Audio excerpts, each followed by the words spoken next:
Brother and sister, पिछले के lecture में हमने प्रतिबिंब के बारे में देखा था और प्रतिबिंब की जो स्थितियाँ होती हैं और उत्तल दर्पण में अवतल दर्पण में कैसा बनता है और कैसा हमें इमेजेस प्राप्त होती हैं।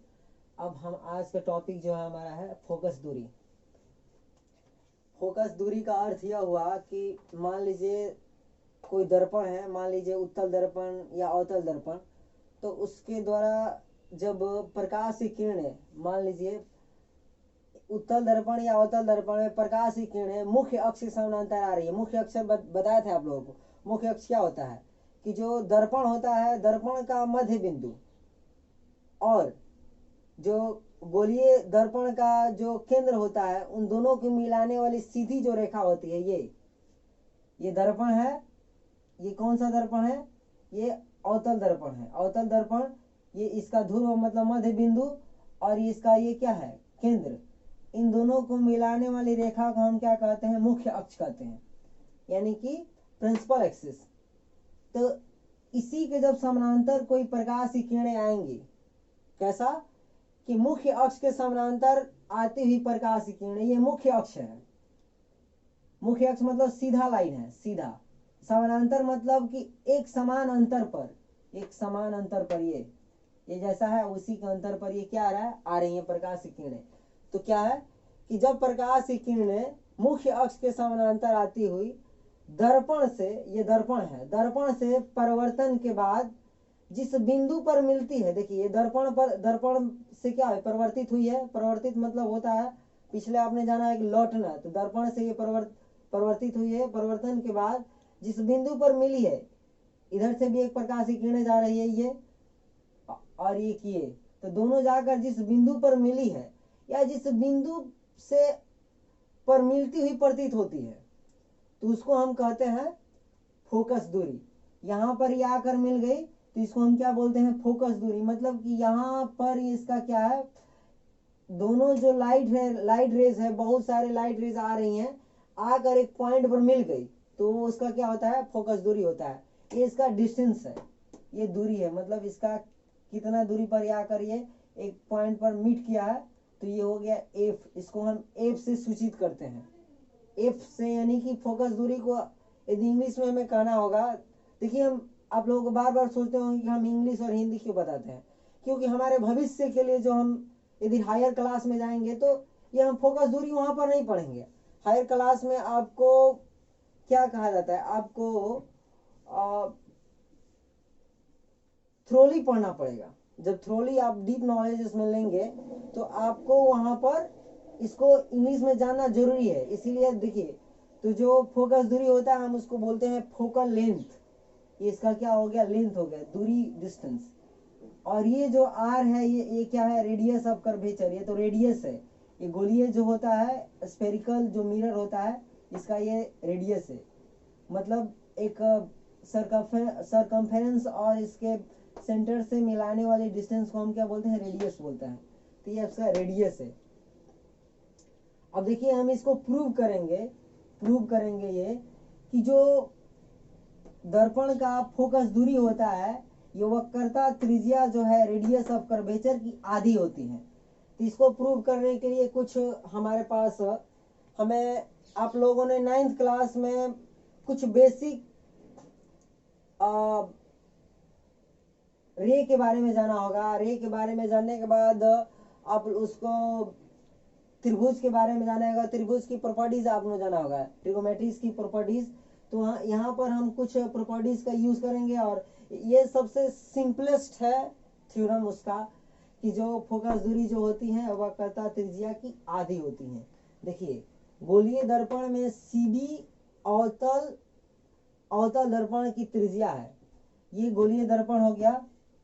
और ये सीबी जो है, हम जानते हैं कि केंद्र से उसके परिधि को मिलाने वाली जो रेखा होती है वो त्रिज्या होती है। तो ये क्या है? सीबी क्या है? त्रिज्या है। आप लोगों ने पढ़ा होगा कि यदि कोई वृत्त है, ये वृत्त देख रहे हैं, तो वृत्त इसका एक जो मध्य बिंदु हो गया वृत्त का सबसे, तो इससे यदि कोई भी रेखाएं हम इससे खींचेंगे इसके परिधि पर, तो क्या होगा? सभी रेखाएं तो समान होंगी। तो यही जो होता है इसका रेडियस होता है, त्रिज्या इसको बोलते हैं। ये क्या हो गया, त्रिज्या। तो उसी तरह ये मान लीजिए कि हमारा अवतल दर्पण है, अवतल दर्पण में ये मुख्य अक्ष हो गया, सॉरी ये मुख्य अक्ष हो गया।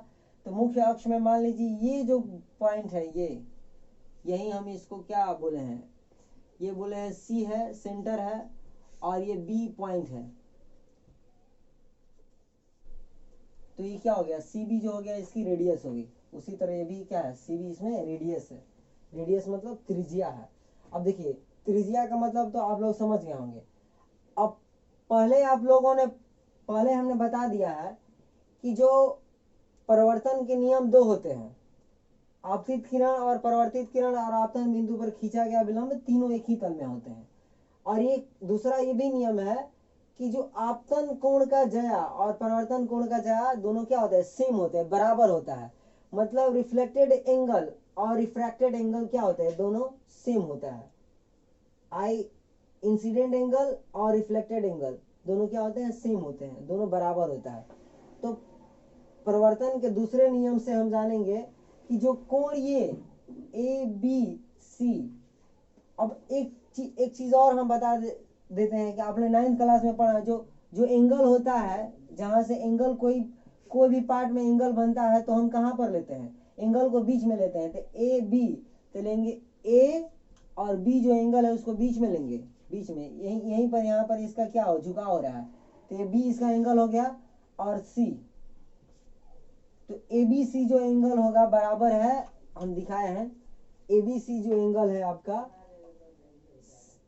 सी बी एफ के बराबर है। और इसको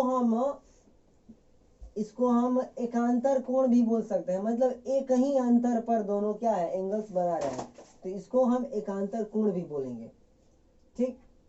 और उसके बाद हमारा है, देखिए जब ये कोण दोनों जब बराबर है, ए बी सी और बी सी एफ, तो सी बी एफ और बी सी एफ भी दोनों क्या होंगे, सी और बी और एफ, इसमें हम लिए हैं सी बी एफ।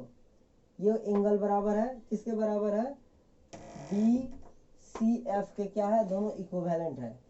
ये अब और एक चीज इसमें एक और बता देते हैं आप लोगों को, ये जो आकृति आपको दिख रही है, ये बी सी एफ जो क्या है, समद्विबाहु त्रिभुज है।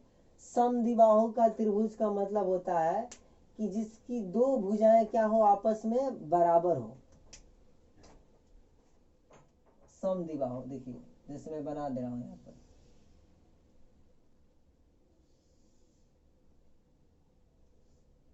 इसको हम बोलते हैं समद्विबाहु त्रिभुज। ये 90 डिग्री का होता है, ये 90 डिग्री होता है। और ये जो क्या है, समद्विबाहु का मतलब होता है, जिस सम मतलब बराबर, द्वि मतलब दो, बाहु मतलब भुजा, मतलब जिसकी दो भुजाएं आपस में बराबर होती है उसको हम बोलते हैं समद्विबाहु त्रिभुज। तो ये समद्विबाहु त्रिभुज में है, इसीलिए ये जो है बी सी एफ क्या है, समद्विबाहु त्रिभुज, मतलब इसकी दो भुजाएं, मतलब ये भुजा और ये भुजा बराबर है। तो जब ये भुजा बी एफ और सी एफ बराबर है तो हम लिख सकते हैं, इसीलिए जो बी एफ होगा वो सी एफ के बराबर होगा। और जब ये दोनों बराबर है, बी एफ और सी एफ, तो हम जानते हैं कि बी एफ और इसके बहुत इसके निकट में, मतलब बहुत नियरेस्ट पॉइंट में है, तो जो सी एफ होगा वो क्या होगा, पी एफ के बराबर होगा। सी एफ जो होगा तो किसके बराबर होगा, पी एफ के बराबर होगा। ये सी एफ, ये जो दूरी देख रहे हैं, ये सी एफ, ये बहुत इसके क्या है, नियरेस्ट में है, तो इसीलिए जो सी एफ और पी एफ क्या होगा, दोनों के बराबर होंगे। और हम लोग ये भी जानते हैं, देखिए ये जो पूरा दूरी कितना है, ये पूरा है पी से लेकर सी तक। तो हम जानते हैं, मान लीजिए, देखिए एक मैं आपको एग्जांपल दिखा दे रहा हूँ। जैसे देखिए एक पेपर है, मान लीजिए पेपर कितना है, पी एफ डिस्टेंस का है, दिखा रहा है, देखिए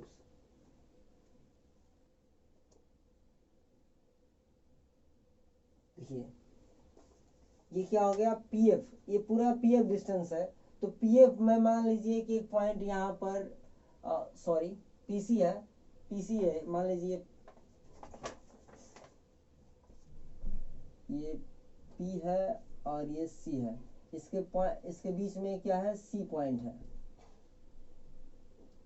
ये हो गया F पॉइंट। तो मान लीजिए F पॉइंट है तो पूरा ये डिस्टेंस क्या है, PC है, तो PC को हम लिख सकते हैं इन दोनों के जोड़ के बराबर PF प्लस CF।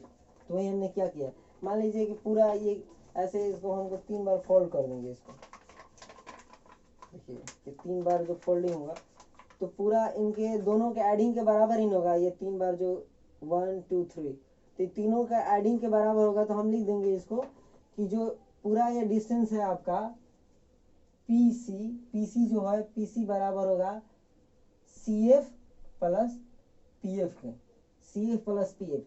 और हम ये जानते हैं कि PF जो है CF के बराबर है, तो इसीलिए हम लिख सकते हैं यहाँ पर CF के स्थान पर हम लिख सकते हैं PF, तो 2PF हो जाएगा। और ये जो आपका PF है, PF ये PF जो डिस्टेंस देख रहे हैं, तो PF जो है F के बराबर है, F ये क्या है, फोकस दूरी है, यानी कि फोकल लेंथ है। और अब PC आप जानते हैं कि PC क्या है हमारा, रेडियस ऑफ कर्वेचर है, वक्रता त्रिज्या है। वक्रता त्रिज्या किसको हम R से, ये तो त्रिज्या सीधी सी बात, वक्रता त्रिज्या मतलब वो टेढ़ा, इस टेढ़े क्षेत्र का हम ले रहे हैं, इसीलिए इसको हम वक्रता त्रिज्या बोलते हैं, वक्रता कहते हैं। तो ये क्या है, सिंपली ये क्या है, त्रिज्या है। तो त्रिज्या को हम R से सूचित करते हैं, जानते होंगे, R मतलब रेडियस होता है, तो PC को हम R मान लेंगे, तो R बराबर हो गया क्या, 2F। तो यही मुख्य चीज है, इतना हमें समझाने की जरूरत पड़ी इसलिए कि हमें आखिर आता कैसे है, कि जो यही इसका मुख्य अर्थ हुआ कि वक्रता त्रिज्या जो होती है फोकस दूरी की दुगनी होती है। हम चाहते तो इसको हम डायरेक्ट बता देते, लेकिन डायरेक्ट जो होता है आप लोगों को समझ में नहीं आता, आप लोग कंफ्यूजन में होते कि यार आखिर ये कहाँ से आ गई। तो ये ऐसे ही आता है, और इसका ये हो, इसका प्रूविंग है कि जो वक्रता त्रिज्या होता है, रेडियस ऑफ कर्वेचर, वो फोकल लेंथ का क्या होता है, मल्टीपल ऑफ 2 होता है। ठीक, या ये भी कह सकते हैं जो फोकस दूरी होती है वक्रता त्रिज्या की आधी होती है। ठीक, तो यदि आप लोगों को ये कंसेप्ट नहीं समझ में आए, यदि कहीं डाउट हो तो आप हमें कमेंट सेक्शन में आप कमेंट कर सकते हैं, और आप इसका स्क्रीनशॉट ले लीजिए।